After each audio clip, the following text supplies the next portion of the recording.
আর স্বপ্ন নয়, দেশকে এগিয়ে নিতে সুনির্দিষ্ট পরিকল্পনা করেছে বিএনপি। 12 ফেব্রুয়ারির নির্বাচনে বিএনপি জয়ী হলে দেশের উন্নয়নের সুনির্দিষ্ট পরিকল্পনা নিয়ে কাজ করা হবে। লন্ডনে বিদায়ী সংবর্ধনা ও বিজয় দিবসের আলোচনায় এসব কথা বলেন তারেক রহমান। তিনি বলেন, আওয়ামী লীগ 15 বছর ক্ষমতায় থেকে দেশের শিক্ষা, স্বাস্থ্য সহ বিচার ব্যবস্থাকে ধ্বংস করে দিয়েছে। বিপুল পরিমাণ অর্থ পাচার করা হয়েছে বলেও উল্লেখ করেন তারেক রহমান। বাংলাদেশের প্রথম ইমিউনিটি বুস্টার সমৃদ্ধ ফ্যান্টাস্টিক হ্যাপি এনার্জি বিস্কিট। ইনশাআল্লাহ আপনাদের দয়া আল্লাহর রহমতে আমি দেশে ফিরে। লন্ডনে বিজয় দিবসের আলোচনায় বিএনপির ভারপ্রাপ্ত চেয়ারম্যান তারেক রহমান দীর্ঘ 15 বছরের আওয়ামী লীগ সরকারের দুঃশাসনের চিত্র তুলে ধরেন। তিনি বলেন, হত্যা, নির্যাতন চালিয়ে ক্ষমতায় টিকেছিল স্বৈরাচার। দেশের ছাত্র জনতা জীবন দিয়ে আওয়ামী লীগ সরকারকে ক্ষমতাচ্যুত করে দেশকে স্বৈরাচার মুক্ত করেছে। এখন সময় এসেছে দেশ গঠনের। আমাদের 60 লক্ষের মতন নেতাকর্মী বিভিন্ন নির্যাতন, অত্যাচার, হামলার শিকার হয়েছে। আমরা 5ই আগস্ট যেই স্বৈরাচারকে বাংলাদেশ থেকে বিদায় করেছি, এটির ক্রেডিট, এটির অর্জন কোনো রাজনৈতিক দলের নয়। এটির অর্জন সম্পূর্ণভাবে বাংলাদেশের সাধারণ মানুষের ক্রেডিট। এটি তারেক রহমান বলেন, আওয়ামী লীগ দেশকে খাদের কিনারায় নিয়ে গেছে। দেশের শিক্ষা, স্বাস্থ্য ও আর্থিক খাত ভেঙে দিয়েছে পতিত সরকার।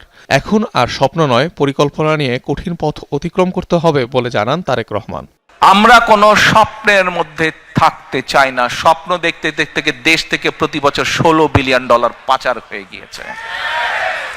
স্বপ্ন দেখতে দেখতে দেশের অর্থনৈতিক অবস্থা, দেশের শিক্ষা ব্যবস্থা, দেশের কৃষি ব্যবস্থা, দেশের রাস্তাঘাট, দেশের আইন আদালত, আইন শৃঙ্খলা সবকিছু ভেঙে চুরমার হয়ে গিয়েছে। বিএনপি ক্ষমতায় গেলে দেশ গঠনের নানা পরিকল্পনার কথা তুলে ধরেন তারেক রহমান। তিনি 31 দফা কর্মসূচি তুলে ধরেন।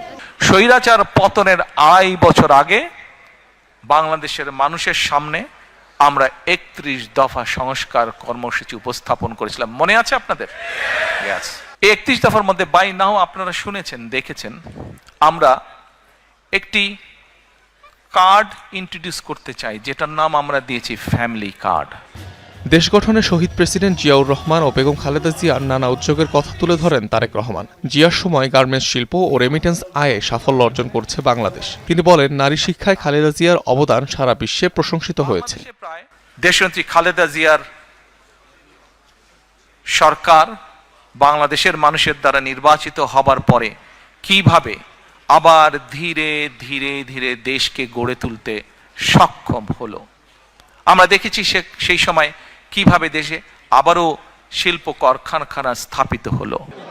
তারেক রহমান বলেন, দেশের বিরুদ্ধে এখনও ষড়যন্ত্র অব্যাহত আছে। এসব ষড়যন্ত্র প্রতিহত করতে মানুষকে সচেতন করার পাশাপাশি সজাগ থাকার আহ্বান জানান তিনি।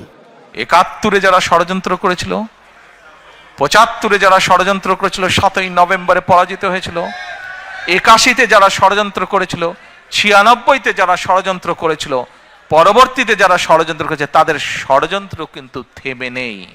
লন্ডন থেকে ফেরার দিন বিমানবন্দরে কর্মী সমর্থকদের উপস্থিত না হওয়ার আহ্বান জানান তারেক রহমান। বলেন, এতে বিদেশে দেশের ভাবমূর্তি নষ্ট হবে। দয়া করে কেউ আপনারা এয়ারপোর্টে সেদিন যাবেন না। অনিক রহমান, যমুনা নিউজ।